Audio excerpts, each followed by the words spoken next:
Hello बच्चों, myself is Mohit Kumar Chauhan.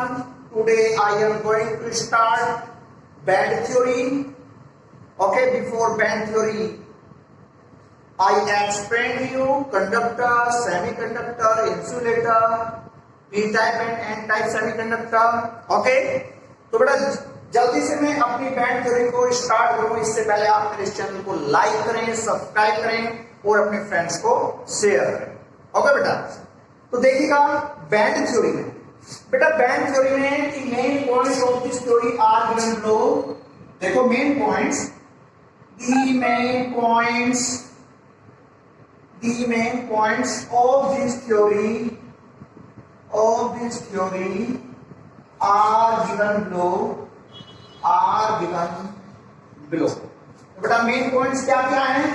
देखो number one, बेटा नंबर वन ये है atomic orbitals in a crystal combined to each other and 4 molecular orbitals.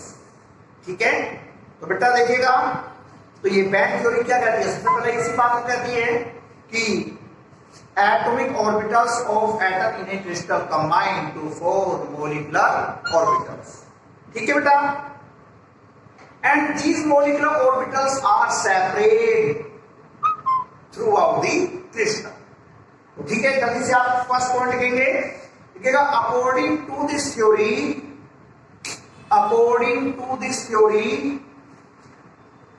atomic orbitals of atom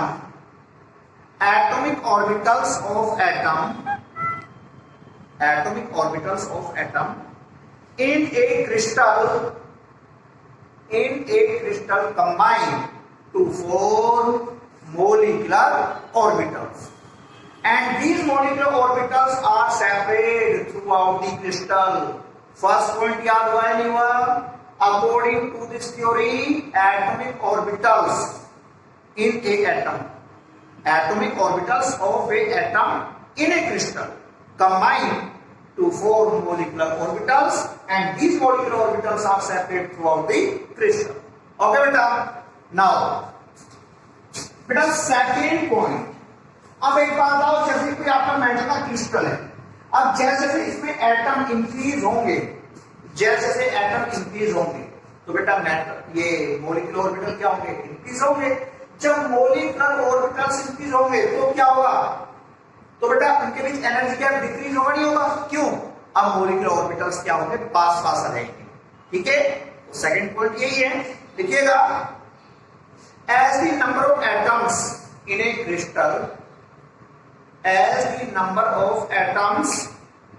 crystal increases, comma, the number of molecular orbitals increases.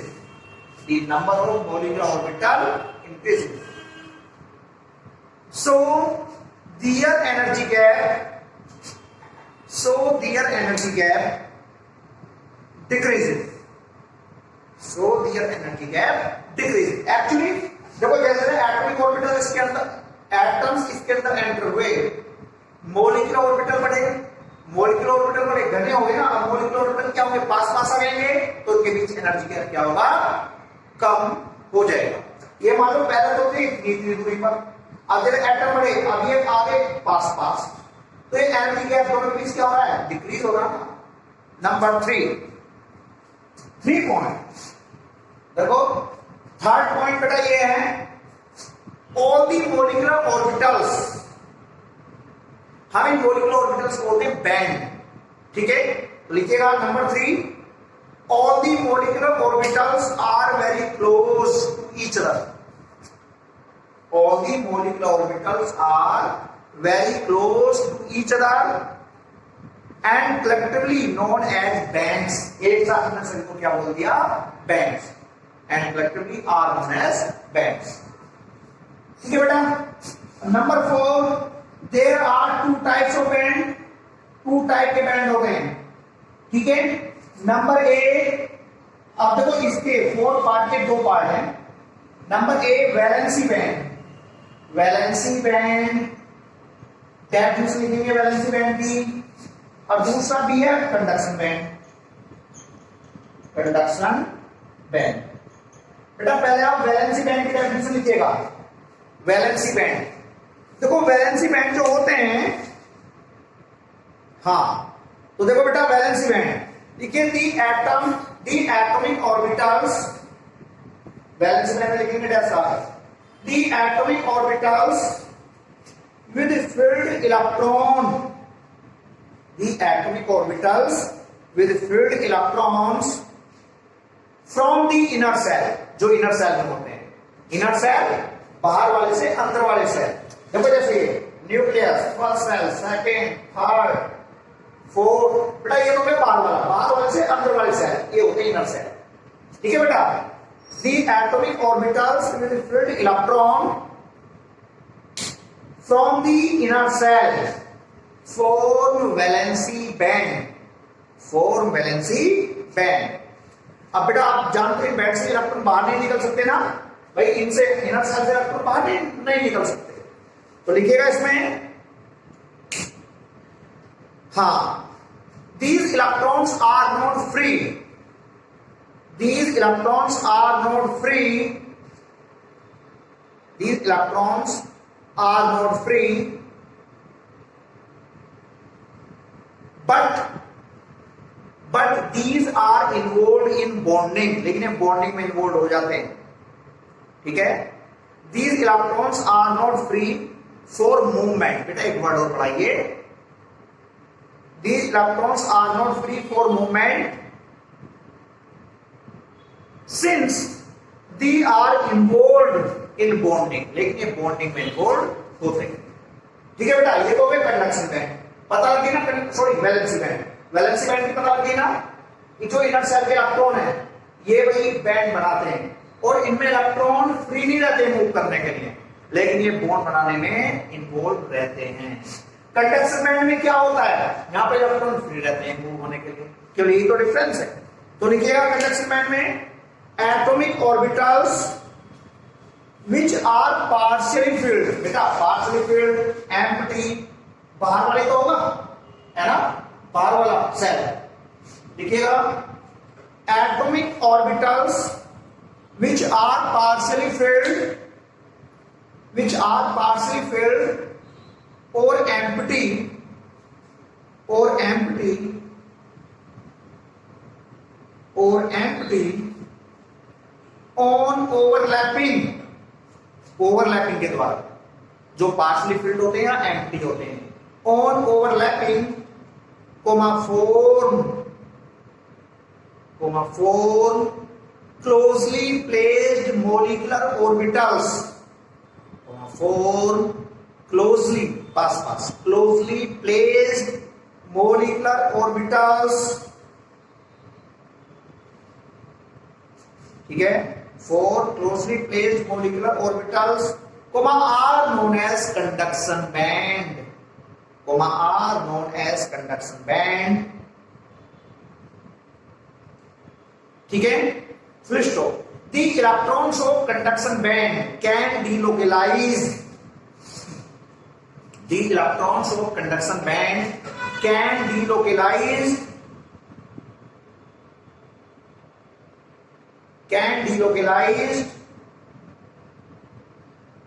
on hitting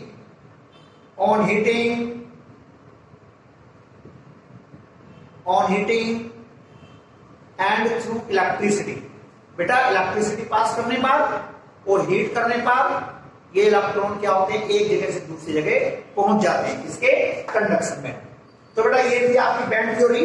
अब इसके बाद band theory के base पर बेटा conductor, insulator और semi conductors आप लोग यहां पर पढ़ोगे। ठीक है, तो देखो बेटा, तो क्रिस्टोफर न्यू लाइन से हेडिंग डालिए, हाँ, classification of solid on the basis of band theory, classification of solid on the basis of band theory. देखो, classification of solid on the basis of band theory. ठीक है, तो बेटा एक एक सेंटेंस की डेफिनेशन है ओनली। नंबर 1, कंडक्टर, कंडक्टर बेटा कंडक्टर में ये मान लो ये तो है आपका वैलेंसी बैंड, ये क्या है वैलेंसी बैंड, वैलेंसी बैंड, और बेटा ये है आपका कंडक्शन बैंड, ये क्या है कंडक्शन बैंड, कंडक्शन बैंड, हाँ कंडक्शन बैंड। देखो बेटा वैलेंसी बैंड और कंडक्शन बैंड के बीच एनर्जी गैप बहुत कम होता है या होता ही नहीं है, ठीक है। कंडक्टर में वैलेंसी बैंड और कंडक्शन बैंड के बीच there is no energy gap, या होगा तो बहुत कम होता है। तो लिखिएगा कंडक्टर में डैश आकर, लिखिए बेटा in conductor there is very small energy gap, in conductor there is very small energy gap or no energy gap, होता है तो बहुत कम होता है और नहीं होता तो बिल्कुल नहीं होता है, ठीक है। there is very small energy gap, there is very small energy gap or no energy gap, or no energy gap between valence band and conduction band, ठीक है बेटा।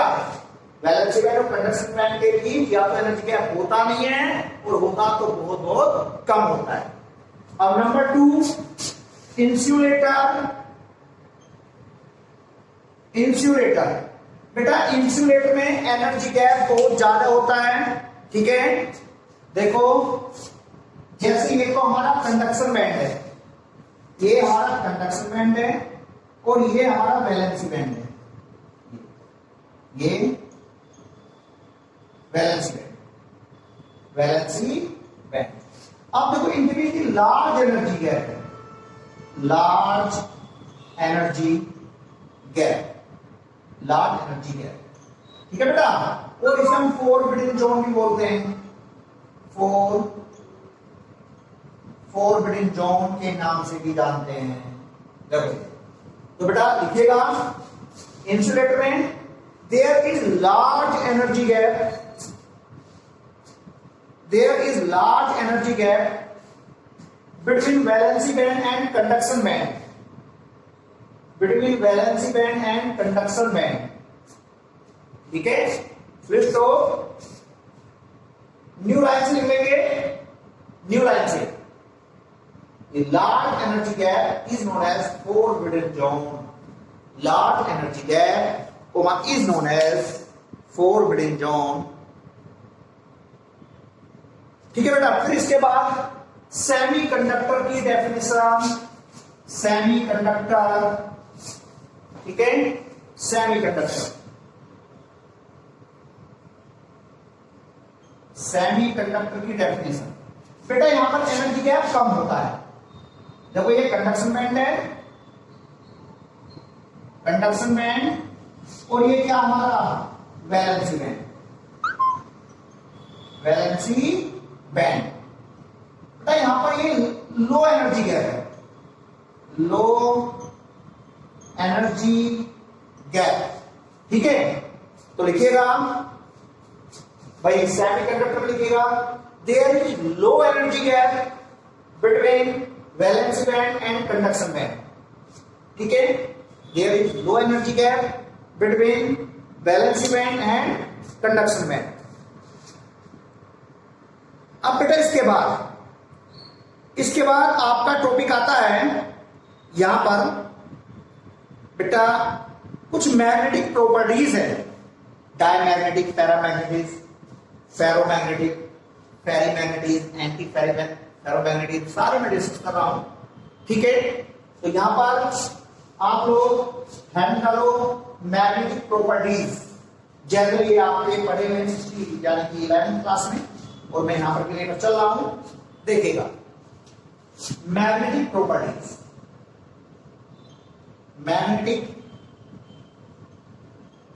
प्रॉपर्टीज बेटा नंबर 1 मैग्नेटिक प्रॉपर्टीज में सबसे पहले आप लिखिएगा डायमैग्नेटिक मटेरियल, डायमैग्नेटिक मटेरियल, ठीक है। Diamagnetic material. ठीक है बेटा, डायमैग्नेटिक मटेरियल बोल दो, चाहे डायमैग्नेटिक सब्सटेंस, जो भी बोलना चाहते हो आप, ठीक है, या फिर डायमैग्नेटिज्म के नाम से भी आप बोल सकते हो। ठीक है, डायमैग्नेटिक मटेरियल्स, डायमैग्नेटिक मटेरियल्स। देखो बेटा, एक एक सेंटेंस की डेफिनेशन है। देखो, those materials which are weakly repelled by magnetic field, those materials which are weakly repelled, जो मैग्नेटिक फील्ड के द्वारा वीकली रिपेल्ड हो जाते हैं, are known as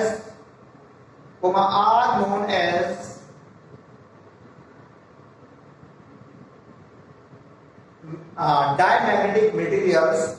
एग्जाम्पल ले सकते हो, देखो example, copper ion, NaCl, TiO2 etcetera. ठीक है, ये मैग्नेटिक फील्ड के द्वारा वीकली रिपेल्ड हो जाते हैं। अब इसके बाद नेक्स्ट डेफिनेशन है बेटा, paramagnetic materials. Paramagnetic materials, paramagnetic materials. देखो बेटा, पैरामैग्नेटिक मटेरियल्स ये तो क्या होते हैं, वीकली रिपेल्ड होते हैं, अरे वीकली अट्रैक्ट होते हैं। ठीक है, तो पैरामैग्नेटिक मटेरियल की डेफिनेशन लिखेगा, हाँ, those materials which are weakly attract, those materials which are weakly attract by magnetic field, those materials which are weakly attract by magnetic field, are called magnetic materials, are called magnetic materials। Example देखो बेटा, example, oxygen Cu+2, Fe+2 etcetera, ये हमारे paramagnetic substance होते हैं। बेटा, इसके बाद third definition है फेरोमैग्नेटिक मटेरियल्स। फेरोमैग्नेटिक, जो मैग्नेटिक फील्ड को फास्टली अट्रैक्ट होते हैं। आयरन, आयरन का आपका घर पे चेक कर सकते हो, मैग्नेट रख के एकदम स्ट्रॉन्गली अट्रैक्ट होता है। ठीक है, तो बेटा फेरोमैग्नेटिक मटेरियल देखिएगा, फेरोमैग्नेटिक मटेरियल। नंबर 3 आप लोग हेडिंग डालोगे फेरो, फेरोमैग्नेटिक मटेरियल्स। देखिएगा, फेरोमैग्नेटिक बेटा जो स्ट्रॉन्गली अट्रैक्ट होते हैं टुवर्ड द मैग्नेटिक फील्ड, लिखिएगा, those materials which are strongly attract toward the magnetic field, those materials which are strongly attract toward the magnetic field, are known as ferromagnetic materials। Example देखो बेटा, iron, cobalt, nickel etcetera. ठीक है बेटा, अब देखो यहां पर एक बात हो रही है बेटा, जो ये स्ट्रॉन्गली अट्रैक्ट होते हैं ना मैग्नेटिक फील्ड की तरफ को, तो जो इसमें आयंस होते हैं छोटे छोटे ग्रुप बना लेते हैं, उन्हें बोलते हैं डोमेन्स। उन्हें क्या बोलते हैं हम? डोमेन्स। तो बेटा आप लोग यहां पर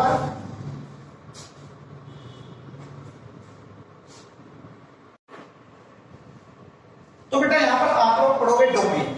ठीक है, DOMAIN, ये इसी का पार्ट है बेटा, फेरोमैग्नेटिक सब्सटेंस का। फेरोमैग्नेटिक सब्सटेंस का ही पार्ट है एक्चुअली। देखो जो इसमें आयन होते हैं, ठीक है, सॉलिड फॉर्म में, एक्चुअली फेरोमैग्नेटिक सब्सटेंस सॉलिड है, जिसमें आयंस होते हैं स्मॉल स्मॉल ग्रुप में इकट्ठे हो जाते हैं। अब ठीक है, जैसे इसमें कई सारे आयन है, इसमें कई सारे आयन है, ये और ये मैग्नेटिक फील्ड की तरफ को इस तरह से एक ही डायरेक्शन में मूव करते हैं, ट्रैवल करते हैं। तो ये टिनी मैग्नेट की तरह बिहेव करता है जो डोमेन होता है। ये भी डोमेन, ये भी डोमेन, ये भी डोमेन, ये भी डोमेन, ये भी डोमेन। ठीक है, तो लिखेंगे डोमेन की definition, in solid state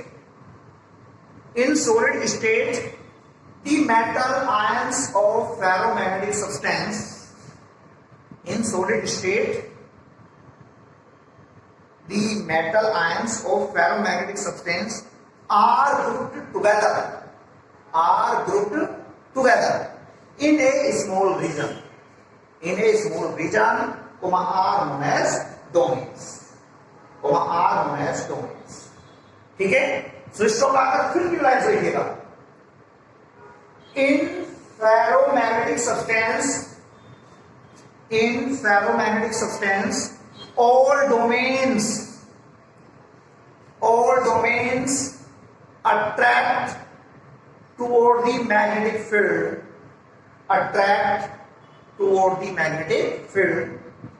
and each domain behave as a tiny magnet,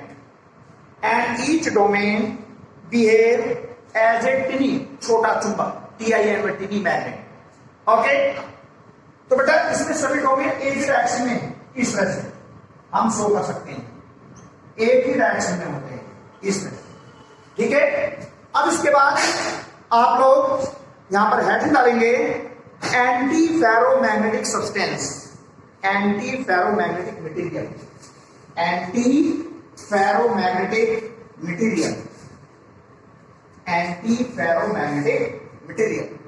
ठीक है।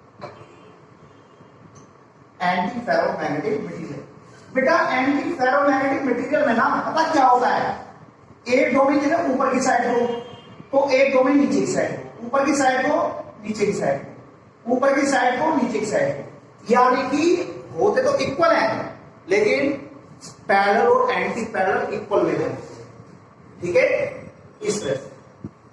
तो लिखिएगा एंटी फेरोमैग्नेटिक मटेरियल की definition, these substances have domain structure,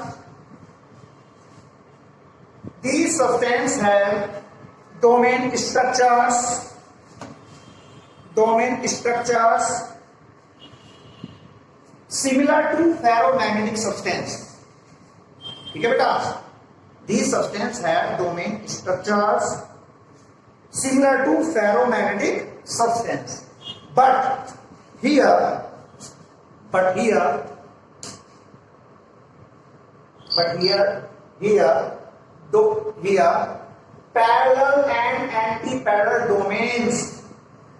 parallel and anti-parallel domains are in equal number,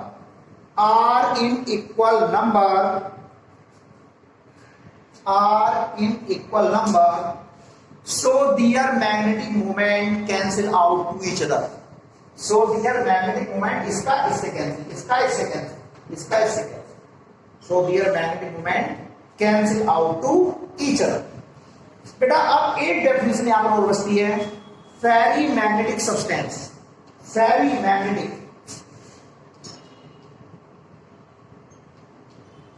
magnetic substance या material, फेरी magnetic. बेटा यहां पर जो डोमेन्स हैं अनइक्वल वे में होते हैं, अनइक्वल वे में, पैरेलल एंड एंटी पैरेलल, ठीक है। तो इस तरह से देखो अनइक्वल वे में, तो लिखिएगा फेरी मैग्नेटिक सब्सटेंस की डेफिनेशन, देखो भाई, in ferrimagnetic substance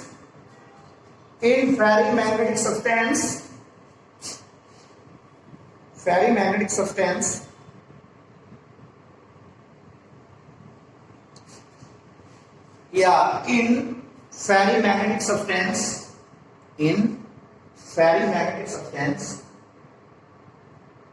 the parallel and anti-parallel domains are in unequal number. Here parallel and anti-parallel domains are in unequal way, are in unequal way, are in unequal way। ठीक है बेटा, देखिएगा